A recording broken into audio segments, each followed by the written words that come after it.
السلام علیکم ورحمۃ اللہ وبرکاتہ۔ آج کے خطبے کا عنوان ہے بھٹکا ہوا دل۔ الحمدللہ والصلاۃ والسلام علی رسول اللہ، اما بعد۔ یقیناً تمام تعریفیں اللہ کے لیے ہیں۔ میں گواہی دیتا ہوں کہ اللہ کے سوا کوئی بھی معبود برحق نہیں، وہ یکتا ہے، اکیلا ہے، اس کا کوئی بھی شریک نہیں۔ اور میں یہ بھی گواہی دیتا ہوں کہ ہمارے نبی جناب محمد رسول اللہ صلی اللہ علیہ وسلم اللہ تعالیٰ کے بندے اور اس کے آخری رسول ہیں۔ اللہ تعالیٰ آپ پر، آپ کی آل پر اور تمام متقی صحابہ کرام پر ڈھیروں درود و سلامتی نازل فرمائے۔ حمد و ثنا کے بعد، اے اللہ کے بندو، اللہ تعالیٰ نے جتنا خوبصورت انسانی جسم بنایا ہے اتنا ہی خوبصورت دل بھی بنایا ہے۔ یہ اپنی صورت میں بھی حسین و جمیل ہے اور روحانی طور پر بھی صاف اور شفاف ہے۔ جس طرح بیرونی اور ضرر رساں عوامل سے جسم متاثر ہوتا ہے اور مرض و تکلیف سے دوچار ہوتا ہے، اسی طرح اندرونی طور پر روحانیت کو بیمار کرنے والے اسباب سے دل کو مرض اور تکلیف لاحق ہوتی ہے۔ روحانی طور پر متاثر ہو کر جب دل سخت، ٹیڑھا، اندھا، بیمار، مہر شدہ، پردہ پڑا ہوا، تالا لگا ہوا اور مردہ ہو جاتا ہے تو پھر اس کا شمار غافل میں سے ہوتا ہے، یعنی اب وہ حق سے اور فائدہ مند چیزوں سے غافل ہو جاتا ہے۔ اس کے بعد دل نہ جسم کو حقیقی فائدہ پہنچا سکتا ہے اور نہ ہی انسان کبھی حقیقت کا ادراک کر سکتا ہے۔ اس بات کو دوسرے الفاظ میں کچھ اس طرح تعبیر کر سکتے ہیں کہ پورے جسم کا دار و مدار دل ہے۔ جب تک دل روحانی طور پر درست رہتا ہے تب تک پورا جسم اس سے فائدہ اٹھاتا ہے، اور جب دل بیمار ہو جاتا ہے اس وقت سے جسم کو فساد لاحق ہو جاتا ہے۔ اس کے متعلق فرمان رسول صلی اللہ علیہ وسلم وارد ہے، آپ نے فرمایا، سن لو لوگو، بدن میں ایک گوشت کا ٹکڑا ہے، جب وہ درست ہوگا تو سارا بدن درست ہوگا، اور جب وہ بگڑا تو سارا بدن بگڑ جاتا ہے۔ سن لو، وہ ٹکڑا آدمی کا دل ہے۔ اے اللہ کے بندو، پورے جسم میں دل اس قدر اہم بھلا کیوں ہے؟ اللہ نے کس مقصد کے تحت اس دل کو بنایا ہے؟ چنانچہ اس بارے میں اللہ تعالیٰ قرآن مجید میں ارشاد فرماتے ہیں، اور ہم نے ایسے بہت سے جنوں انس دوزخ کے لیے پیدا کیے ہیں جن کے دل ایسے ہیں جن سے نہیں سمجھتے، اور جن کی آنکھیں ایسی ہیں جن سے دیکھتے نہیں، اور جن کے کان ایسے ہیں جن سے سنتے نہیں۔ یہ لوگ چوپایوں جانوروں کی طرح ہیں، بلکہ یہ ان سے بھی زیادہ گمراہ ہیں۔ یہی لوگ غافل دل والے ہیں۔ اس آیت سے ہمیں معلوم ہو رہا ہے کہ دل کا فطری عمل حق کو سمجھنا، انسانی وجود کا مقصد سمجھنا اور حق تعالیٰ کی معرفت حاصل کرنا ہے۔ جب انسان دل کے اس فطری عمل کو انجام نہیں دیتا تو اس کو اور اس کے دل کو بھٹکا ہوا دل کہا جاتا ہے۔ دراصل یہی دل کا انکار ہے۔ اس لیے دل کی غفلت کو معمولی تصور نہ کیجیے۔ اس میں بھی کوئی شک نہیں کہ ہم بھی غفلت کے شکار ہیں، مگر کم ہی لوگ احساس کرتے ہیں۔ اللہ تعالیٰ قرآن مجید میں ارشاد فرماتے ہیں، لوگوں کے حساب کا وقت قریب آ گیا ہے، پھر بھی وہ بے خبری میں منہ موڑے ہوئے ہیں۔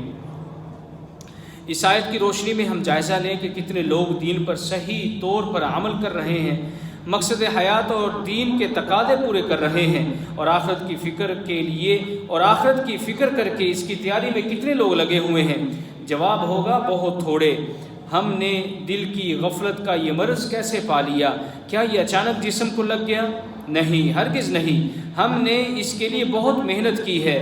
جس طرح ایک بچے پر بامشقت محنت کر کے مختلف مراحل سے گزار کر کھانا پینا، چلنا پھرنا، سونا جاگنا، بولنا چالنا اور لکھنا پڑھنا سکھاتے ہیں، اسی طرح دل کو مسلسل پلید غذا فراہم کرنے کی وجہ سے یہ غفلت کا شکار ہو چکا ہے۔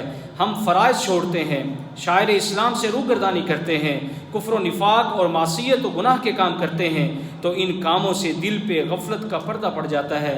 اللہ تعالیٰ قرآن مجید میں ارشاد فرماتے ہیں، یوں نہیں بلکہ ان کے دلوں پر ان کے اعمال کی وجہ سے زنگ چڑھ گیا ہے۔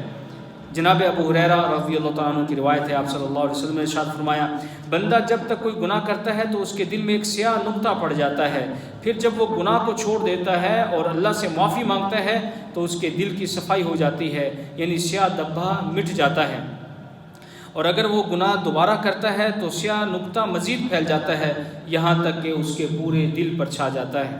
اے اللہ کے بندو، جس طرح دل کی غفلت جسم کے لیے انتہائی سنگین مرض ہے، اسی طرح اس غفلت کا انجام بھی بہت بھیانک ہے۔ آخرت میں جو معاملہ ہوگا وہ ہوگا، دنیا کی سزا بھی بہت سخت ہے۔ فرمان باری تعالی ہے، اور تم ان لوگوں کی طرح مت ہو جانا جنہوں نے اللہ کے احکام کو بھلا دیا، تو اللہ نے بھی انہیں اپنی نفسوں سے، اپنی جانوں سے غافل کر دیا، اور ایسے ہی لوگ نافرمان ہوتے ہیں۔ یعنی اللہ نے بطور جزا انہیں ایسا کر دیا کہ وہ ایسے عملوں سے غافل ہو گئے جن میں ان کا فائدہ تھا اور جن کے ذریعے سے وہ اپنے نفسوں کو عذاب الہی سے بچا سکتے تھے۔ یوں انسان خدا فراموشی سے خود فراموشی تک جا پہنچا۔ اس کی عقل اس کی صحیح رہنمائی نہیں کرتی، آنکھیں اس کو حق کا راستہ نہیں دکھاتی، اور اس کے کان حق کو سننے سے بہرا ہو جاتے ہیں۔ نتیجتاً اس سے ایسے کام سرزد ہوتے ہیں جن میں اس کی اپنی تباہی اور بربادی ہوتی ہے۔ اے اللہ کے بندو، دل کی غفلت کی کچھ اہم علامات ہوتی ہیں جن سے دل انکار کرتا ہے، اللہ کی شریعت کا، نیکیوں کا دل انکار کرتا ہے۔ جیسا کہ ان علامات میں سے ایک علامت یہ ہے کہ دل کی غفلت کی ایک بہت بڑی علامت یہ ہے کہ انسان کا دل اللہ کی اطاعت کے کاموں میں، مثلا نماز، روزہ، تلاوت، ذکر وغیرہ میں سستی محسوس کرتا ہے، جبکہ گناہوں کے کاموں میں، مثلا ناچ، گانے، فلمیں، غیبت، بے حیائی، حرام خوری اور حرام کاری میں ہرگز سستی محسوس نہیں کرتا۔ اللہ نے منافق کی ایک نشانی بتلائی کہ وہ جب نماز کے لیے کھڑا ہوتا ہے تو وہ سستی کرتا ہے۔ غفلت کی ایک دوسری علامت یہ ہے کہ انسان گناہ کو معمولی سمجھتا ہے، یعنی وہ نہ گناہ کو اہمیت دیتا ہے، نہ اسے گناہ کرنے پہ کسی کا خوف ہوتا ہے، اور نہ ہی اس سے بچنے کی کوئی فکر اور تدبیر کرتا ہے۔ وہ انجام و سزا سے بے خوف ہو کر ہمیشہ گناہ کرتا رہتا ہے۔ سیدنا عبداللہ بن مسعود رضی اللہ تعالیٰ عنہما کے قول سے اندازہ لگائیں، انہوں نے فرمایا کہ مومن گناہوں سے کس قدر خوف کھاتا ہے اور منافق کا حال کیسا رہتا ہے۔ انہوں نے فرمایا کہ مومن اپنے گناہوں کو ایسا خیال کرتا ہے جیسے پہاڑ کے نیچے بیٹھا ہوا شخص یہ خوف کرتا ہے کہ کہیں پہاڑ اس پر نہ گر جائے، اور بھٹکا ہوا دل گناہ کو ایسے سمجھتا ہے کہ ناک پر مکھی اڑائی گئی ہو۔ اسی طرح غفلت کی ایک تیسری علامت یہ ہے کہ آدمی گناہ کو پسند کرتا ہے، یعنی چاہت کے ساتھ برائی کا ارتکاب کرتا ہے، اس لیے وہ اس پہ شرمندہ ہونے کی بجائے اس کے اوپر فخر کرتا ہے اور لوگوں میں فخریہ بیان بھی کرتا ہے۔ ایسے ہی لوگوں کے بارے میں نبی کریم صلی اللہ علیہ وسلم کا ارشاد گرامی ہے، آپ نے فرمایا میری تمام امت کو معاف کیا جائے گا سوائے گناہوں کو کھلم کھلا کرنے والوں کے، اور گناہوں کو کھلم کھلا کرنے میں یہ بھی شامل ہے کہ ایک شخص رات کو کوئی گناہ کا کام کرے اور اس کے باوجود کہ اللہ نے اس کے گناہ کو چھپا دیا ہو، مگر صبح ہونے پر وہ کہنے لگے کہ اے فلاں، میں نے کل رات فلاں برا کام کیا تھا، رات گزر گئی تھی اور اس کے رب نے اس کا گناہ چھپائے رکھا تھا، لیکن جب صبح ہوئی تو وہ خود اللہ کے اس پردے کو کھولنے لگا۔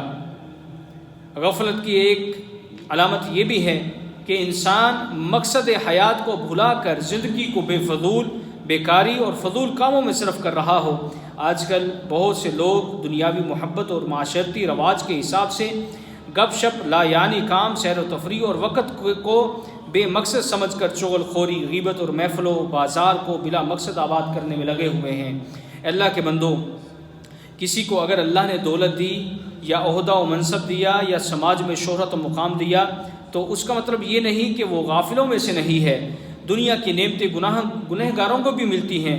دیکھنا یہ ہے کہ ہمارے اندر غفلت کی مذکورہ علامات میں سے کوئی علامت تو نہیں پائی جاتی، اگر پائی جاتی ہے تو واقعی ہمارا دل غفلت کا شکار ہے۔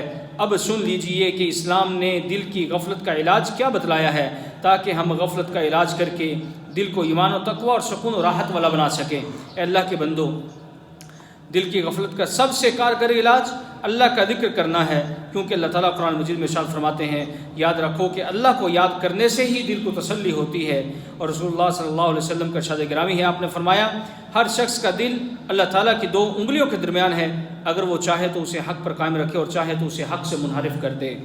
اسی طرح معافی سے، اپنے گناہوں کی معافی سے دلوں پر پڑنے والی گناہوں کی سیاہی ختم ہو جاتی ہے، لہذا معافی کا التزام کریں، ساتھ ساتھ یاد الہی سے غافل کرنے والے اعمال سے بھی اجتناب کریں۔